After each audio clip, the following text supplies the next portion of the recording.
बिस्मिल्लाहिर्रहमानिर्रहीम। अस्सलाम वालेकुम डियर स्टूडेंट्स, आज का लेक्चर हमारा ACC 501 के प्रैक्टिस क्वेश्चंस का होगा। ठीक है, इसमें लेसन नंबर 1 से 18 तक जितने भी हमारे प्रैक्टिस क्वेश्चंस हैं उन सबको हम डिस्कस करेंगे। सोल्यूशन साथ अवेलेबल है, लेकिन जहाँ जहाँ जरूरत पड़ी इंशाल्लाह मैं आपको समझाऊंगा, भी लिख कर भी समझाऊंगा। ये मिड टर्म तक का सिलेबस है, कल आपका मिड टर्म एग्जाम है। उम्मीद करता हूँ आपके लिए ये लेक्चर काफ़ी बेनिफिशियल होगा। लेकिन लेक्चर की तरफ जाने से पहले जिन जिन स्टूडेंट्स ने अभी तक चैनल को सब्सक्राइब नहीं किया, यानी कि जो नए स्टूडेंट्स हैं जिन्होंने अभी तक चैनल को सब्सक्राइब नहीं किया, चैनल को सब्सक्राइब जरूर कर दिया करें। सब्सक्रिप्शन सिर्फ आपने क्लिक करना होता है, इतनी सी मेहनत करनी होती है, इसका कोई कोई नुकसान नहीं होता। कोई आपको ये नहीं है कि आप ये कहें कि हमें बाद में नोटिफिकेशन आते रहेंगे। वो जब तक आप नोटिफिकेशन ऑन नहीं करेंगे नोटिफिकेशन नहीं आएंगे। लेकिन सब्सक्रिप्शन हमारे लिए एक मोटिवेशन होती है, आपके लिए इतनी मेहनत से लेक्चर्स बनाते हैं। दूसरी चीज़ ये है कि आप मेरा चैनल विजिट कर सकते हैं। मैं सिर्फ मोस्टली उन सब्जेक्ट को फोकस करता हूं जो कि रेयर्स, यानी कि वो सब्जेक्ट्स जिनके लेक्चर यूट्यूब पर मौजूद नहीं है, ताकि स्टूडेंट्स के लिए आसानी हो। तो फिर मेरा इतना तो राइट बनता है, बल्कि राइट बनता है मेरा कि आप लोग चैनल को सब्सक्राइब करें। खैर, लेक्चर की तरफ चलते हैं। हमारा सबसे पहला क्वेश्चन है, the following data is available for ZT corporation for the year ended 31 दिसंबर 2023। जी, इसके अंदर उसने हमें शॉर्ट टर्म डेट दिया है, लॉन्ग टर्म डेट दिया है, करंट एसेट्स दिए हैं, नेट फिक्स एसेट्स दिए हैं। सवाल उसका है कि you are required to prepare the balance sheet. ठीक है, उसका कहना यह है कि आप बैलेंस शीट बनाएं। अब अगर हम बैलेंस शीट बनाते हैं तो बैलेंस शीट में हमारे पास सीधी सी बात है कि जो शॉर्ट टर्म डेट है वो हमारी करंट लाइबिलिटी है, और जो लॉन्ग टर्म डेट है वो हमारी लॉन्ग टर्म लाइबिलिटी है। जो करंट एसेट्स हैं वो हमारे current current asset fix assets, ये तो नाम एग्जैक्टली हैं, ये एसेट साइड पे आएंगे। तो नीचे बैलेंस शीट आपके सामने गिवन है, बैलेंस शीट को देखते हैं। अब देखें, current asset 2,40,000, net fix asset 6,50,000। इधर आ जाएगा शॉर्ट टर्म डेट जो है 40 और 5। और ये एक सवाल पैदा होता है कि ये कहाँ से आ गया, इक्विटी कहाँ से आ गई। तो बेसिकली बेटा, बैलेंस शीट लाइबिलिटी साइड पे तीन चीजें होती है, short term current liabilities, long term liabilities और इक्विटी। अब दो चीजें उसने दी थी, तीसरी हमने लिख के बैलेंस शीट को बराबर कर दिया। नेक्स्ट क्वेश्चन है, calculate the share holders equity. हमें शेयर होल्डर्स इक्विटी कैलकुलेट करनी है जी। तो सिंपली दो मेथड है, यहाँ तो आप इसके डायरेक्टली बैलेंस शीट बना लें। ठीक है, उसी मेथड से जिस मेथड जो पीछे बनी हुई है, यानी कि इस मेथड ये जो पीछे आपके मेथड है, ये जो है इसमें बैलेंस शीट बनी हुई है, इसी मेथड से बनाएं। या डायरेक्टली जैसे उसने कैलकुलेट किया हुआ है एसेट्स और लाइबिलिटीज को, तो वैसे करें, कोई मसला नहीं है। अगर हम बैलेंस शीट भी बनाते हैं तो अब देखें कि बैलेंस शीट का जो हमारा होगा,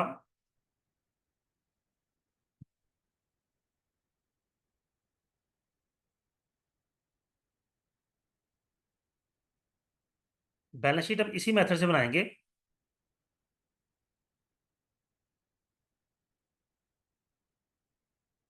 जी, हमारे इधर एसेट्स आ जाएंगे, इधर लाइबिलिटीज आ जाएंगी। और जब हम उनके अंदर ये चीज़ें लिखेंगे, cash, cash equivalents, accounts payable, तो अब देखें कैश हमारे पास है 425 कैश। उसके बाद अकाउंट्स पेएबल इधर आ जाएगा 290। फिर हमारे पास आ जाएगा नोट्स पेएबल 287। और फिर हमारे पास इन्वेंट्री एसेट है 329। और फिर हमारे पास प्रॉपर्टी प्लांट 1470। और इधर लॉन्ग टर्म डेट्स आएंगे। अब आपके इक्विटी कैलकुलेट करनी है, तो जो आपकी इक्विटी है वो आपकी बैलेंसिंग फिगर आएगी। दोनों साइड पे जब बैलेंस करेंगे तो जो डिफरेंस आएगा वो आपकी बैलेंस बैलेंसिंग एक्टिविटी होगी। ठीक है, तो आप कैलकुलेट कर सकते हैं। यहाँ पे हमारी इक्विटी जो आई वो 10,90,69 मिलियन आ गई। ठीक हो गया जी। नेक्स्ट चलेंगे, क्वेश्चन नंबर 3 है, Ali corporation has a taxable income 85,000। What will be the total tax for this corporation. अब टैक्सेबल इनकम 85,000 है, तो उसने नीचे हमें टैक्स की स्लैब दी हैं। ये स्लैब्स, 5 स्लैब्स हमारे पास, 4 हैं ऑलमोस्ट। उसमें पहली स्लैब है हमारी कि जिसमें 50 तक 15% टैक्स है। फिर 25% है, 34% है, 39% है। अच्छा, इन स्लैब्स को अच्छी तरीके से ध्यान में रख लें, उसने लिखा हुआ है 0 to 50,000। और आगे 51 से वो शुरू कर रहा है, यानी कि 50,001 से शुरू कर रहा है वो। इसका मतलब है कि जिसकी इनकम 60,000 या ये 85,000 इनकम है, तो इस पर पहले ये वाला टैक्स, ये वाला टैक्स, ये दोनों अप्लाई होंगे इस इनकम तक, और जो एग्जिस्टिंग एक्सीडिंग इनकम है उस पर ये वाला 34% टैक्स अप्लाई होगा। देखें 50,000 था 15%, 7,500 आ गया। अगर अब देखें यहाँ पे ये सवाल पैदा होता है कि डायरेक्टली 34,000 क्यों नहीं चार्ज किया। तो वो इसलिए चार्ज नहीं किया क्योंकि ये स्लैब्स बनाई गई हैं। स्लैब्स इसीलिए बनाई गई हैं कि 50,000 तक 15% टैक्स ही रहेगा। इनकम जिसकी इससे ऊपर जाती है वो 15,000 तक की इनकम 15% देगा, बाकी इनकम का एक्सीडिंग टैक्स देगा। तो वही हमने कैलकुलेट किया 7,500, 6,250, और जो रिमेनिंग 10,000 था उसका 34% लेंगे तो 3,400 आ जाएगा। तो 17,150 जो है वो हमारा टैक्स आ गया। नेक्स्ट हमारे पास है जी, from the following information alpha corporation calculate the operating cash flow. अब अल्फा कॉर्पोरेशन अपना ऑपरेटिंग कैश फ्लो कैलकुलेट कर रहे हैं, ठीक है। तो उसमें देखें कैश सेल्स जो है, ये हमारा जो सेल्स होती हैं ये कैश इनफ्लो है, और ये भी आउटफ्लो है। डेप्रिसिएशन नॉन कैश आइटम है, ठीक है।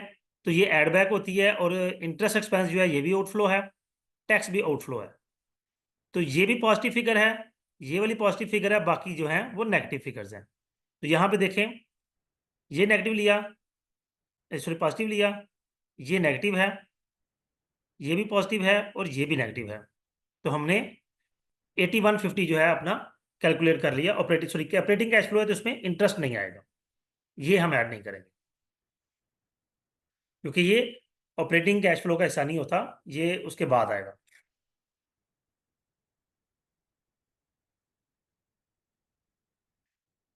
What would be the net capital spending if Alpha Corporation had fixed assets 1 lakh at the starting of accounting year, whereas at the end of same accounting period, value of these assets is 1,50,000. While the depreciation 20,000 as per the yearly income statement. हमें बताना है कि हमारा net capital spending कितनी है जी।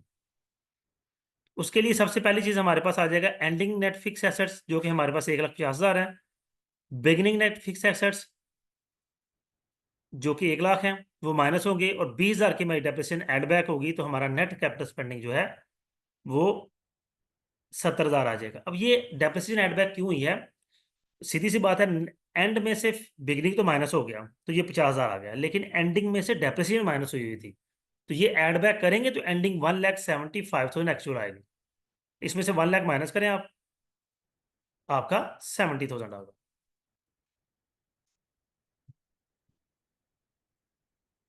You are required to calculate the cash flow to the creditors and cash flow to the stockholders from the following financial statement. जी, हमें creditors का cash flow calculate करना है और स्टॉक होल्डर्स का cash flow calculate करना है। अब creditors का मतलब यह है कि जो पेबल्स हैं हमारे, और स्टॉक होल्डर्स हैं जो हमारे इक्विटी है। तो जितना भी यहाँ पे कैलकुलेट होगा, देखें सबसे पहले आपके पास है इंटरेस्ट है, फिर रिटायरमेंट ऑफ डेट है, डेट पे ऑफ किया, और कुछ डेट सेल्स हमने की हैं तो वो पॉजिटिव फिगर आएगी। यानी कि ये पेमेंट्स की हैं, ये अभी पेमेंट लेनी है, रिसीव करनी है, सॉरी पेमेंट करनी है, ठीक है। यहाँ पे आ जाएगा जी, प्रोसीड्स फ्रॉम न्यू सेल्स, ये है जी। ओके, तो हमारा टोटल जो है -85 जो है वो कैश फ्लो टू क्रेडिटर्स आ गया, जो हमने क्रेडिटर्स को पेमेंट की है। अब cash flow to stock holder, stock holder से पेमेंट जो है वो उनसे ज़्यादा रिसीव ही की जाती है, पे कम ही की जाती है, लेकिन फिर भी हमने डिविडेंड उनको पे किया, हमने अपना स्टॉक रिपरचेज किया, ये पेमेंट हुई हमारी। और प्रोसीड्स ऑफ न्यू स्टॉक, जब न्यू स्टॉक इशू किया तो ये कैश इनफ्लो है, ये इनफ्लो है हमारा, इसलिए पॉजिटिव आया। ये भी इनफ्लो है,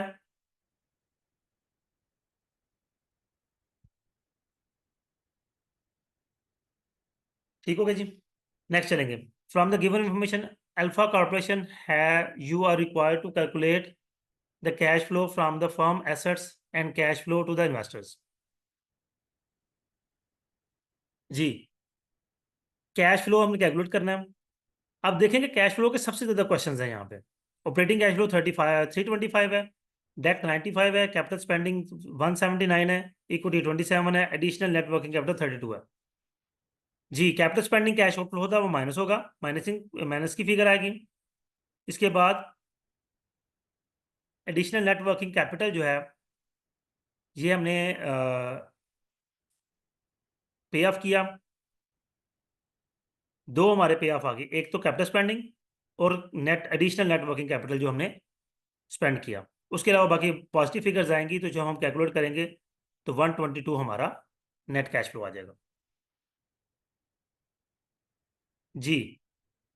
जी, अगले क्वेश्चन भी इसी तरह ही हैं, लेकिन ये कंप्लीट क्वेश्चन है, डिस्कस कर लेते हैं। From the given question prepare cash flow statement from the alpha corporation by estimating cash flow of operation investing and financing. Net income 8500 as it is आ जाएगी। इसके अंदर अगर कोई नहीं वो नहीं होगा, ठीक है। अकाउंट रिसीवेबल्स उसने कहा है इंक्रीज इन अकाउंट रिसीवेबल्स, ये माइनस होगा। ये देखिए ब्रैकेट में आ गया, क्योंकि करंट एसेट्स इंक्रीज हो तो माइनस होते हैं, डिक्रीज हो तो ऐड होते हैं। करंट लायबिलिटीज इंक्रीज हो तो ऐड होती हैं, डिक्रीज हो तो माइनस होती हैं। हमने फिक्स एसेट परचेज किए, वो नेगेटिव फिगर आ गई। सेल किया तो वो हमारा कैश इनफ्लो है। उसके बाद लॉन्ग टर्म डेट्स हमने लिए तो वो हमारा कैश इनफ्लो आया। डिविडेंड पे ऑफ किया तो हमारे पास टोटल जो कैश है वो 6800 जो है ये कैश आउटफ्लो आया हमारा। From the following data pertaining to XYZ Corporation, you are required to calculate the current ratio along with capital complete calculations. Cash है जी 4,50,000। अकाउंट रिसीवेबल है हमारे, अकाउंट्स पेएबल हैं, लैंड एंड मशीनरी है, inventory है और note payable है। मुझे उम्मीद है, मैं आपको मेंशन कर देता हूँ, ठीक है। ये हमारा करंट एसेट है, current asset, current liability, fix asset, current asset और करंट लायबिलिटी।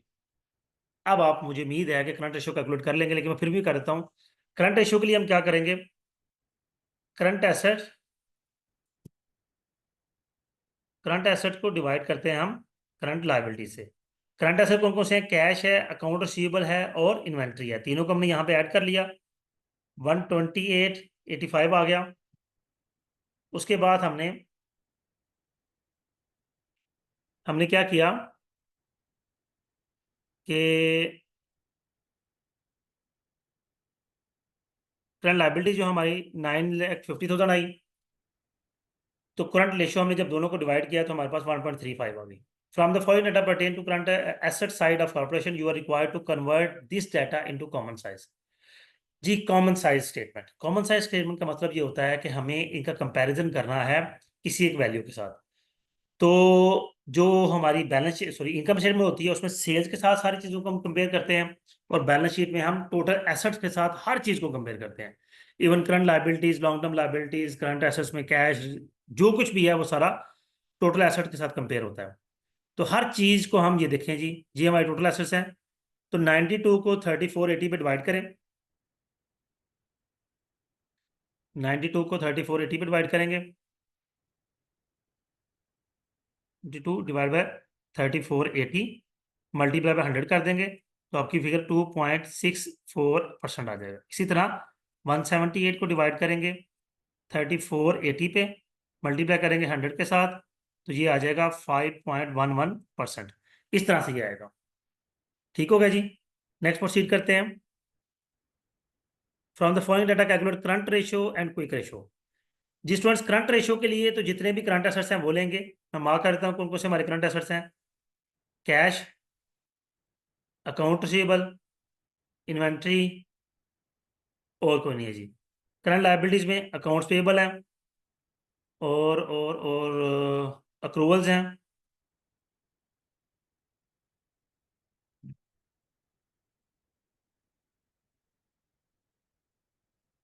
नहीं, अक्रूवल्स नहीं है।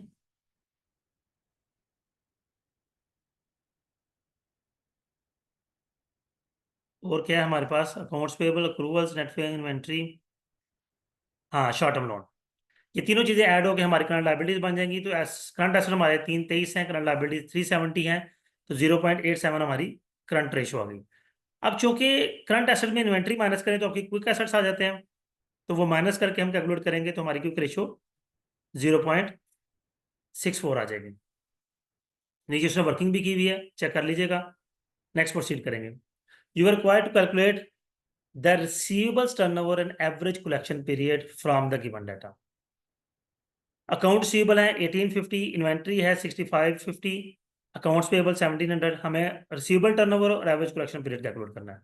सीधा sales over receivables, account receivable को डिवाइड करेंगे तो रिसीवेबल टर्नओवर निकल आएगा, और 365 को रिसीवेबल टर्नओवर पे डिवाइड करेंगे तो आपका एवरेज कलेक्शन पीरियड निकलेगा। ये इनके फार्मूलाज होते हैं। वैसे एवरेज कलेक्शन पीरियड का फार्मूला होता है accounts receivable divide by sales multiply by 365, लेकिन जो कि ये हमने पहले कैलकुलेट किया हुआ था तो फिर हमने इसको रिवर्स करके कैलकुलेट कर लिया। जी नेक्स्ट आ जाएगा, from the following information required to calculate the total debt ratio. Total debt ratio के लिए हमारे पास जो फिगर्स होंगी वो होगा total assets minus equity divide by total assets. Minus equity इसलिए किया क्योंकि टोटल एसेट में से इक्विटी माइनस करेंगे तो आपकी लॉन्ग टर्म लायबिलिटीज निकल आएंगी, उनको डिवाइड कर लिया हम टोटल एसेट से तो हमारी टोटल डेट रेशियो निकल आई।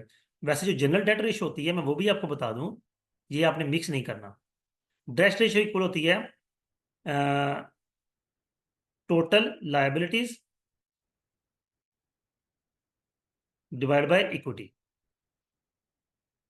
लेकिन अगर टोटल डेट रेशियो आ जाए तो फिर उसको हम टोटल एसेट से डिवाइड करते हैं। ऊपर तो देखिए हमने लायबिलिटीज ली है, एसेट्स में से हमने इक्विटी माइनस की तो लायबिलिटीज आ गई। नीचे हम अगर टोटल डेट रेशियो आएगा तो टोटल एसेट्स आएंगे, और सिंपल डेट रेशियो आएगा तो इक्विटी आएगी। आगे प्रोसीड करते हैं। From the given information alpha corporation calculate debt ratio, equity ratio, debt to equity ratio. हाँ अच्छा, डेट रेशियो को मेरे ख्याल वो फिर वही लेगा। हाँ डेट रेशियो को टोटल डेट रेशियो ले रहा है, दूसरी को डेट टू इक्विटी रेशियो कह रहा है। ठीक है, फिर हम इसको क्रॉस कर देते हैं, इसको करने देते हैं।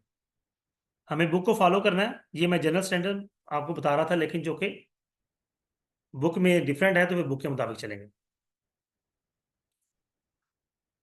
ओके जी, डेट रेशियो के लिए total debts over total assets आएंगे, ऊपर गिवन है। ये आपके लॉन्ग टर्म डेट्स आ गए, ये आपके शॉर्ट टर्म डेट आ गया, दोनों को ऐड कर लेंगे तो आपके टोटल डेट्स आ जाएंगे। इसके साथ आपकी आप कॉमन स्टॉक ऐड करें तो आपके टोटल एसेट्स भी आ जाएंगे, और रिटेनर नहीं। नीचे वर्किंग उसकी दी होगी, ये है जी वर्किंग। ये आपके टोटल एसेट्स के लिए कैश, अकाउंट रिसीवेबल, इन्वेंट्री और नेट फिक्स एसेट्स आ गए। अकाउंट्स पेबल के लिए ये चीज़ें ऐड की तो हमारे टोटल डेट्स आ गए। ओके जी, उसके बाद डेट टू इक्विटी रेशियो के लिए total date over total equity. फिर उसके बाद क्या है, हाँ जी, इक्विटी रेशियो के लिए टोटल इक्विटी और टोटल एसेट्स आते हैं जी। जैसे डेट रेशियो के लिए ऊपर डेट नीचे टोटल एसेट्स हैं, इक्विटी के लिए ऊपर इक्विटी नीचे टोटल एसेट्स आ जाएंगे। नेक्स्ट प्रोसीड करेंगे। अच्छा एक और चीज़, ये तो मैंने बता दिया। और डेट टू इक्विटी रेशियो इस तरह का जो क्वेश्चन आता है जो होती है रेशो, उसमें देखें जो पहली वैल्यू है ये ऊपर आ जाएगी और ये नीचे आ जाएगी। From the given information calculate the following ratios of alpha corporation. Interest coverage ratio, cash coverage ratio, inventory turnover ratio, days sales in inventory, receivables turnover ratio. जिस स्टूडेंट्स ये चीज़ें सारी उसने दी हुई हैं, इन्हीं की यूज़ करते हुए हम आगे कैलकुलेट करेंगे। देखिए इंटरेस्ट कवरेज रेशियो का फार्मूला है earning before interest and tax divide by interest. अब earning before interest and tax, ये टैक्स आपने माइनस किया, ये इंटरेस्ट, तो ये आपकी earning before interest and tax आ गई 1439, और इसको हमने डिवाइड कर दिया इंटरेस्ट से, इंटरेस्ट उसके नीचे है जी 240। इसी तरह हम जब आगे चलेंगे कैश कवरेज रेशो, वो आता है earning before interest and tax plus depreciation. Depreciation से एड बैक कर दी 34, ये देखेंगे डेप्रिसिएशन जी है। उसके बाद डिवाइड इंटरेस्ट से करेंगे तो कैश कवरेज रेशो आ गया। इन्वेंट्री टर्नओवर रेशियो में हम सीजीएस ओवर इन्वेंट्री लेते हैं। डेज सेल्स इन इन्वेंट्री में 365 को इन्वेंट्री टर्नओवर से डिवाइड कर देंगे। सेबल्स टर्नओवर सेल्स ओवर अकाउंट सेबल, और अच्छा, एक और चीज़ मैं यहाँ पे आपको ये चीज़ें याद करवा दूँ। हमारे पास फार्मूलाज होते हैं। एक होता है अकाउंट्स रिसीवेबल टर्नओवर, एक अकाउंट्स पेएबल टर्नओवर और इन्वेंट्री। तीनों में नीचे सेम चीज़ आनी है, इसमें इन्वेंट्री आ जाना है। जो रेशियो है वही नीचे आ जाना है, अकाउंट्स पेएबल, और ये नीचे अकाउंट्स रिसीवेबल। क्योंकि अकाउंट्स पेएबल का ताल्लुक सेल से होता है तो उसका सेल ऊपर आ जाएगी। अकाउंट्स पेएबल का ताल्लुक होता है परचेज से, तो ऊपर परचेज आ जाएगी या सीजीएस आ जाएगा। और इन्वेंट्री का ताल्लुक सीजीएस से होता है तो ऊपर सीजीएस आ जाएगी। ये इस तरह से होता है। रेशो सिंपल है याद करने का तरीका। और अगर वो आ जाए days in accounts payable, days in accounts payable और इन्वेंट्री, तो सिंपल ऊपर 365 लें और डिवाइड बाय जो भी टर्नओवर है,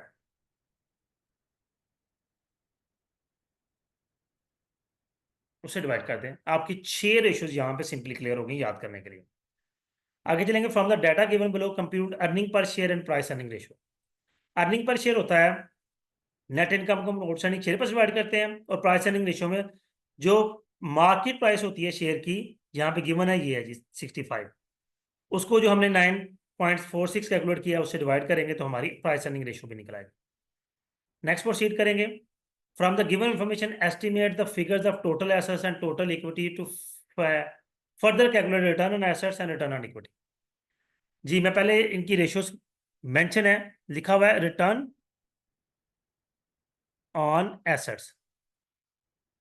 जो पहले नाम लिखा है उसको ऊपर लिख दें, रिटर्न में नेट इनकम आ जाएगी और नीचे एसेट्स आ जाएंगे। इसी तरह इक्विटी लिखा है तो नीचे इक्विटी आ जाएगी। रेशियोज बड़ी सिंपल है, याद करना बड़ा आसान है, सिर्फ उनको ध्यान से हम देखें कि ये रेशियो क्या कह रही है। अब ऊपर नेट इनकम आई है तो नेट इनकम ये देखें थी 45,000 है। नीचे क्या लेना है, टोटल एसेट्स। तो टोटल एसेट्स हम कैलकुलेट कर लेंगे। अकाउंट सीबल हमारे पास है, cash, account receivable, inventory, net fixed assets, और कोई चीज़ है नहीं है। इन सबको ऐड कर ले, आपको टोटल एसेट्स निकल आएंगे। इस रिटर्न ऑन इक्विटी में इक्विटी गिवन होगी, रिटेन अर्निंग और कॉमन स्टॉक, और साथ में net profit.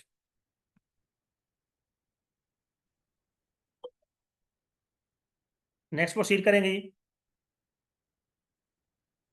A company has dividend payout ratio of 25%. Calculate its retention ratio and the amount dispersed as dividend to shareholders if the net income of company is 500 million. Retention ratio हमारी जो earnings आती हैं,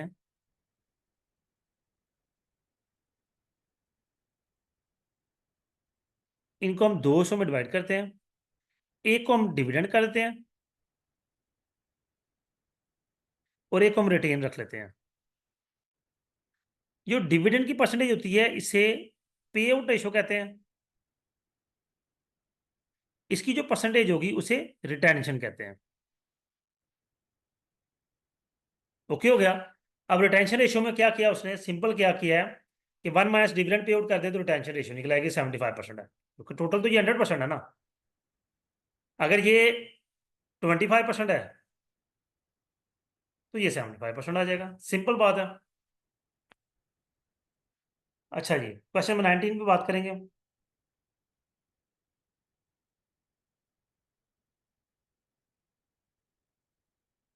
from the following data pertain XYZ company, gross income, net income, cash dividend, retain earning. You are required to calculate dividend pay out ratio, retention ratio. मैं फिर इनके आपको ratios भी बाकी लिखी हुई होंगी नीचे, हाँ लिखी हुई हैं। Cash dividend over net income और retained earning over net income, ये हमारे रेशियोज हैं, अब कैलकुलेट कर लीजिएगा। Calculate the maximum sustainable rate of growth for a firm with an return on equity of 15% and dividend payout ratio 35%। जी return on equity हमारी 15% है, तो हम सिंपली क्या करेंगे कि सबसे पहली चीज़ तो हम अपनी return on retention ratio find करेंगे, इसको मल्टीप्लाई करेंगे रिटर्न ऑन इक्विटी के साथ, और फिर 1 माइनस रिटर्न, वैसे 1 माइनस भी करेंगे, और इनको दोनों को अगर हम डिवाइड करते हैं तो हमारी सस्टेनेबल ग्रोथ रेट निकल आती है। इसको जरा ध्यान से दोबारा देख लें, ये काफ़ी मिक्सिंग एक्टिविटी लग रही है, मैं इसको थोड़ा लिख के दे समझाता हूँ। लेकिन स्टूडेंट्स हमने क्या करना है, हमने जो हमारी रिटर्न ऑन इक्विटी है वो है हमारी 0.15। इसको मल्टीप्लाई करना है हमने अपनी रिटेंशन रेशियो के साथ 0.65। ये हमारी वैल्यू निकला 0.975, जीरो सॉरी। फिर इसको डिवाइड 0.0975 को हमने डिवाइड करना है 1 -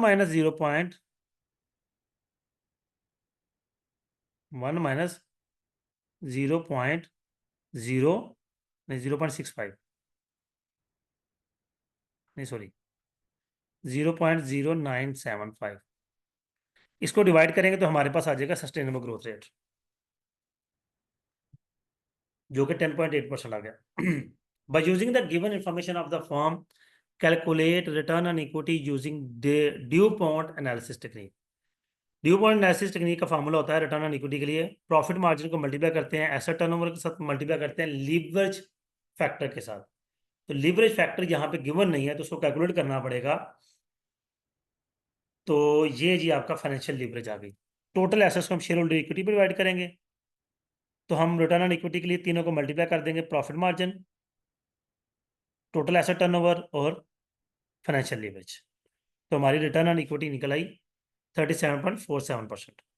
ये ड्यू पॉइंट एनालिसिस के मुताबिक है। रिटर्न ऑन इक्विटी का simple formula net income divide by equity है, लेकिन अगर ड्यू पॉइंट एनालिसिस के साथ चलें तो उसने रिटर्न ऑन इक्विटी का फार्मूला थोड़ा सा डिफरेंट बताया। हाँ, एक और चीज बताता चलूं, ये क्या है, ये जो लीवरेज फैक्टर है इसको फाइनेंशियल लीवरेज कहा गया है यहाँ पे, ये आपके सामने। ये होता क्या है कि हम अपने एसेट्स को अपनी इक्विटी पे डिवाइड करके ये बताते हैं कि हमारी फर्म कितने परसेंट यानी कि किस हद तक लीवर्ड है। अगर तो हमारी फर्म 100% वो है इक्विटी बेस है, हमने डेट को नहीं लिया हुआ, 1 रुपए की भी करंट लाइबिलिटीज या लॉन्ग टर्म लाइबिलिटीज नहीं है, तो हमारा आंसर फाइनेंशियल लीवरेज का वन आएगा। मतलब फाइनेंशियल लीवरेज हमारी कोई नहीं है। ये हमेशा वन से ग्रेटर होगी, क्यों? क्योंकि जितनी जितनी लाइबिलिटी बढ़ती जाएगी शेयर होल्डर इक्विटी उतनी कम होती जाएगी, तो ये वैल्यू उतनी बढ़ती चली जाएगी। इस वक्त हम 1.91 पे हैं। Mr. Abid is planning to invest 5 lakh at a simple interest rate of 8% for 5 years. Calculate how much amount he would have after 3 years. 3 साल के बाद इसके पास कितनी अमाउंट है जी? फ्यूचर वैल्यू है present value 1 + R × T।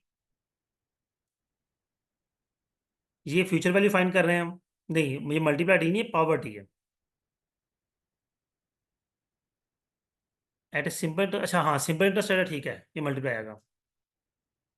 Calculate the amount after 3 years, ठीक है।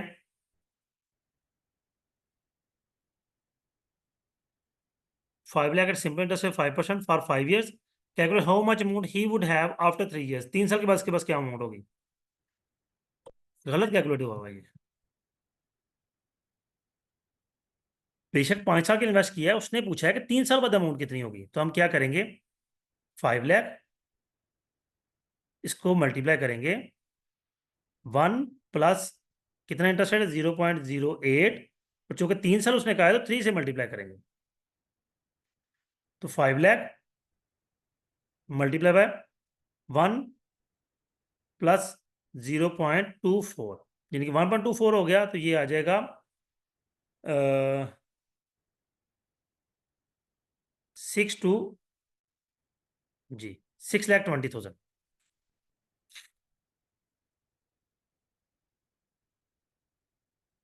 ये उसने कैलकुलेट, ये ठीक है लेकिन क्वेश्चन के मुताबिक ठीक नहीं है, क्योंकि 5 साल का उसने इन्वेस्ट किया है, लेकिन उसने पूछा है कि मुझे 3 साल तक का बताएं, तो हमें उसे 3 साल का कैलकुलेट करना था। Mister Shakir is planning to invest 5 lakh at a compound interest rate of 8% for 5 years। How much amount he would after 3 years। देखिए यहाँ भी उसने गलत किया, यहाँ पावर 3 आनी थी। सेम एक्टिविटी उसने यहाँ भी वही गलत किया है, तो हम क्या करेंगे, 5 लाख इसको मल्टीप्लाई कर देंगे 1 + 0.08, और पावर इसकी लेंगे 3, तो ये हमारे पास अमाउंट आ जाएगी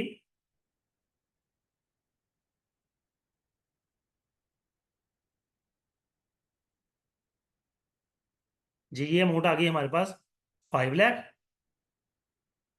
मल्टीप्लाई बाय 1.26, तो ये आ जाएगा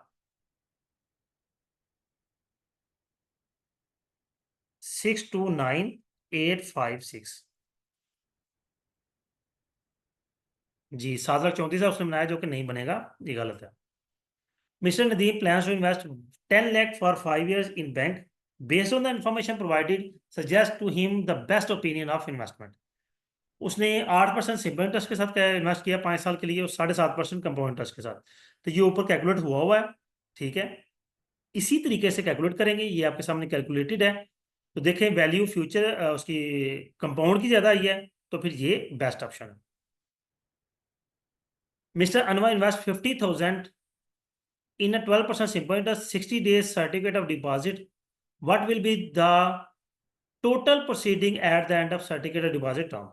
जी 60 दिन के बाद 12% सिंपल इंटरेस्ट है, और ये 12% को हम 365 पे डिवाइड करेंगे। 12% कर लें या 60 कर लें, कोई मसला नहीं है, लेकिन सिंपली ये देखो उसने किया हुआ है 50,000 मल्टीप्लाई 0.12 मल्टीप्लाई बाय 60/365, तो टोटल अमाउंट 50,986 उसको मिलेगी।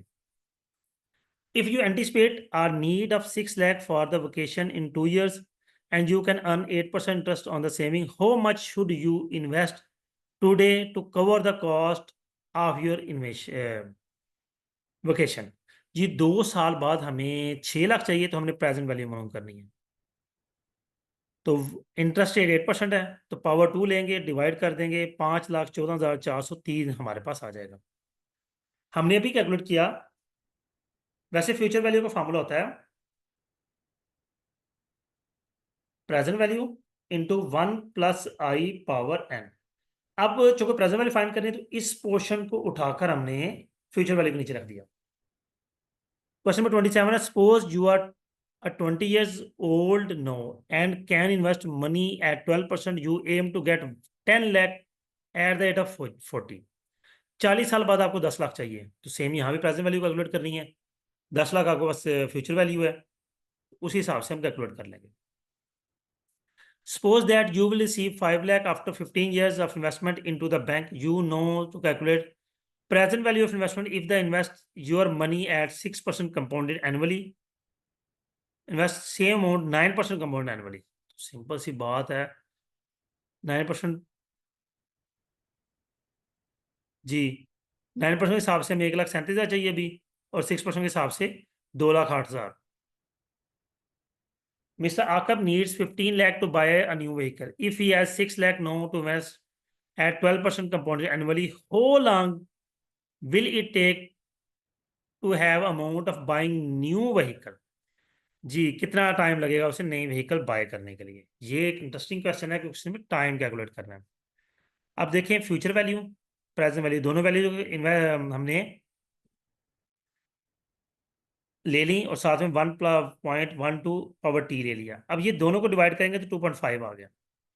अब चूंकि टी पावर में है, तो लॉगरिथम का एक रूल होता है, जिसके अंदर अगर हम कहें कि हम लिखें लॉग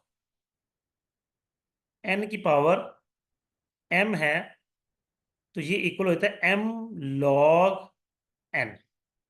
तो यही काम यहाँ पे हुआ है कि t था पावर में, तो t उससे पहले आ गया। अब इसको इधर डिवाइड कर देंगे, दोनों को लॉग लेके वैल्यूज कैलकुलेट करेंगे, तो 8 साल हमारा t आ जाएगा। इस क्वेश्चन को जरा ध्यान से देख लीजिएगा, क्वेश्चन टेक्निकल लग रहा है, तो पेपर में आने के भी चांस पे हो सकते हैं। Mr.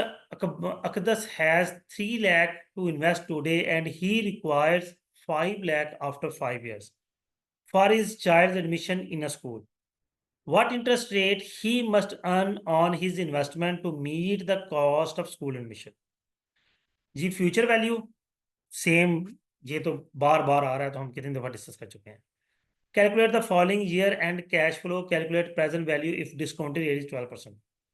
जी हर एक की लहदा कैश फ्लोस है हमारे, तो हर एक की प्रेजेंट वैल्यू निकाल के सम अप प्रेजेंट वैल्यू निकालेंगे। इसको एक मेथड ये भी करने का है, और एक मेथड और है हमारे पास, वो हम टेबुलर मेथड जिसे कहते हैं, ठीक है। उसमें क्या होता है कि हम बल्कि अब जहाँ यहाँ पे कम है, चलिए लिख लेते हैं। मैं क्या करूँगा, मैं एक टेबल बनाऊंगा, इसमें सारी प्रेजेंट वैल्यूज 1 लाख, 1,50,000, 1,20,000, 2,10,000 और 1,80,000।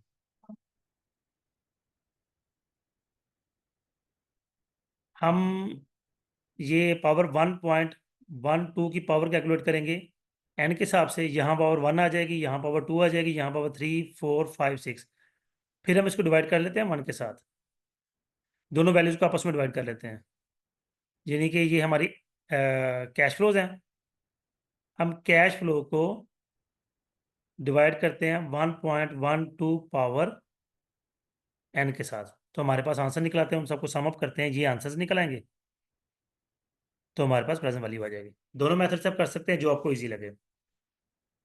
वैसे जो कि एक्सेल गिवन होता है उसके अंदर यानी कि अलाउ होता है यूज़ करना, तो मैं आपको प्रेफर करूंगा कि इस मेथड से एक्सेल में वैल्यूज लिख के तो कैलकुलेट करना भी, फार्मूला लगाएं, डायरेक्ट कैलकुलेट होती है, कैलकुलेट करना आसान हो जाता है अगर आपको एक्सेल यूज़ करना आता है तो। जी, mister Hasan plans to buy a new car of ₹20 lakh. The local bank will provide him a loan at 10% per year for 5 years। How much will each month payment to be. जी, present value annuity हमने find करना है, अब monthly payment निकालनी है। तो PMT निकालने के लिए हम क्या करेंगे, हमारी 5 years 60 months है, तो आर को हम सबसे पहले क्या करेंगे, मंथली करेंगे। जी, पर मंथ ही given, okay okay okay okay. तो हम डायरेक्टली आर लिया, 60 पे डिवाइड किया। अच्छा, मैं इसका आपको फार्मूला लिख लूँ प्रेजेंट वैल्यू एन्युटी का। वैल्यू एन्युटी इक्वल होता है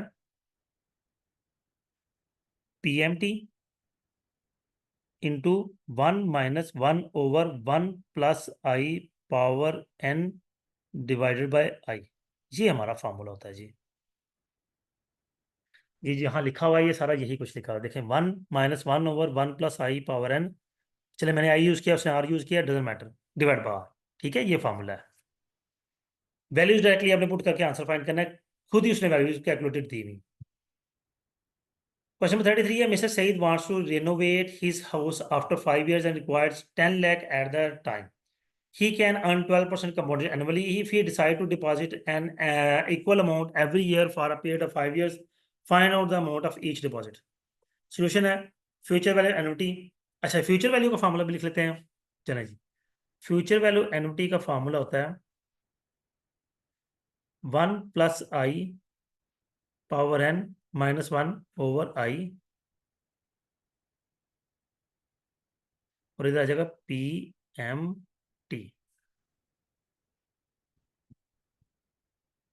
N NFT with the cash flow.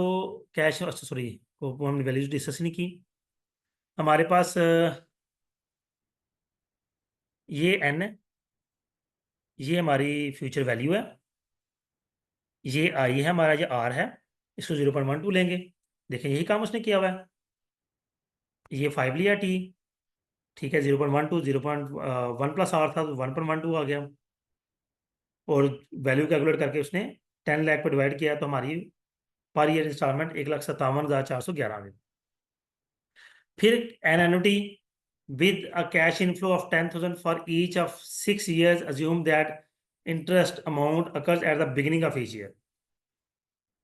Ji, beginning of year है। ओ माय गॉड, गलत कैलकुलेट कर रहा है।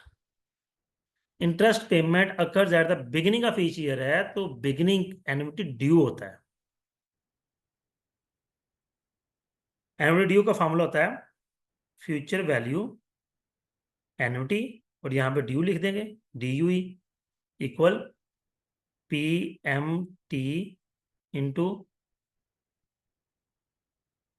1 + i power n - 1 divide by I plus P M T. एक पी एम टी और ऐड हो जाएगा। ठीक हो गया जी।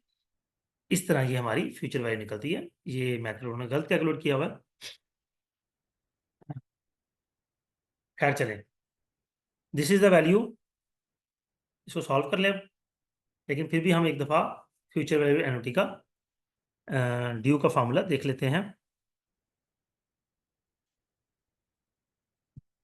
सॉरी, मैं आपके साथ स्क्रीन दोबारा से शेयर कर दूं।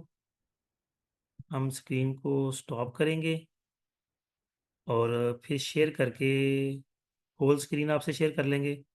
शेयर, तो हम यहाँ पे फॉर्मूला निकालते हैं। Future value annuity due, formula ये आ गया जी।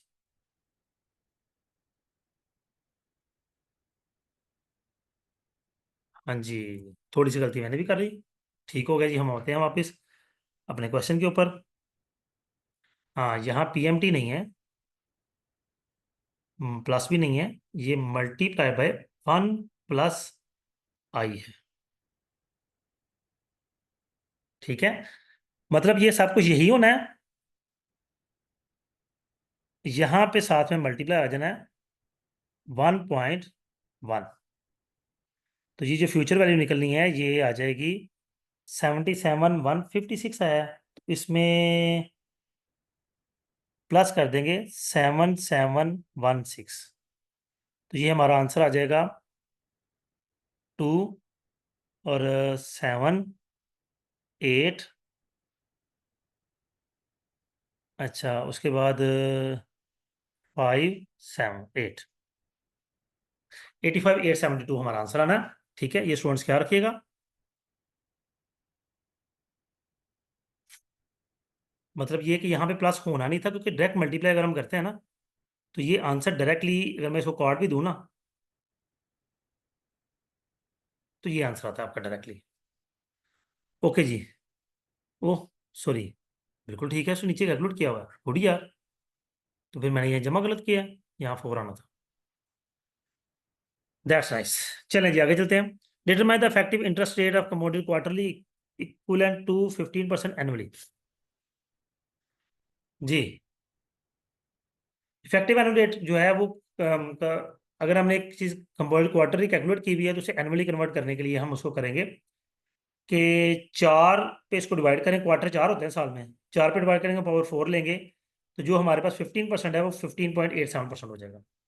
सिंपली क्या करना है आपने, 1 प्लस 0.15, इसको डिवाइड करें ना 4 से, क्योंकि क्वार्टरली है, और फिर इसकी पावर लेनी है 4 - 1, तो आंसर आ जाएगा 15.87%। A bank offers 26% annual percentage rate on its consumer loan. ठीक होगा जी।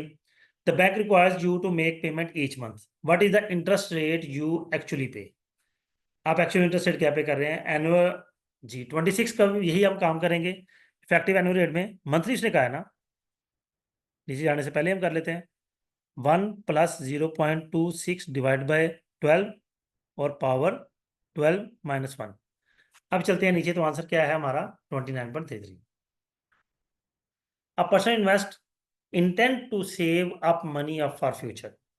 Two banks provide the saving account. Which bank provide the good choice? पहले बैंक ने कहा है कि 22.5 कंपाउंडेड क्वार्टरली, दूसरे ने कहा है 23 कंपाउंडेड सेमी एनुअली। तो दोनों को इफेक्टिव एनुअल रेट निकाल लेते हैं। 2 दफा निकाल लीजिए, आप खुद कैलकुलेट कर लीजिएगा। क्वेश्चन नंबर 38 पे आ जाते हैं।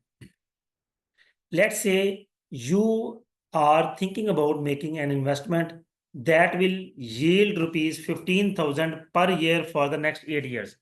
What is the cash flow series present value if your opportunity rate is 9%? हमारा opportunity rate 9% हो, opportunity rate हमारा R हो गया, 9% है।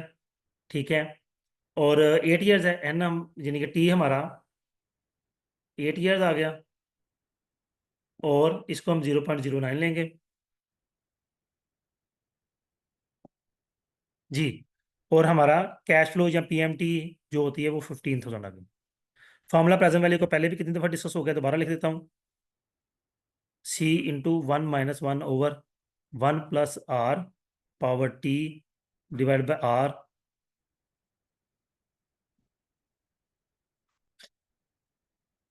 A bond having 11% compound coupon rate and 10 years to maturity issued by the corporation। ठीक है, the bond has face value 50,000 rupees, determine the coupon present value if the market interest rate 10%। जी coupon rate 11% है, तो सीधा सीधा 11% पे, क्योंकि 10 years है।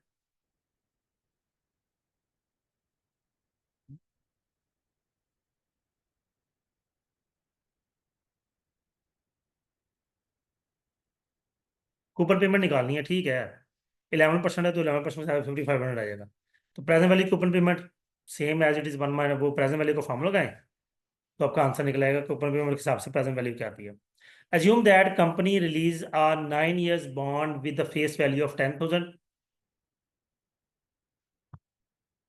A coupon rate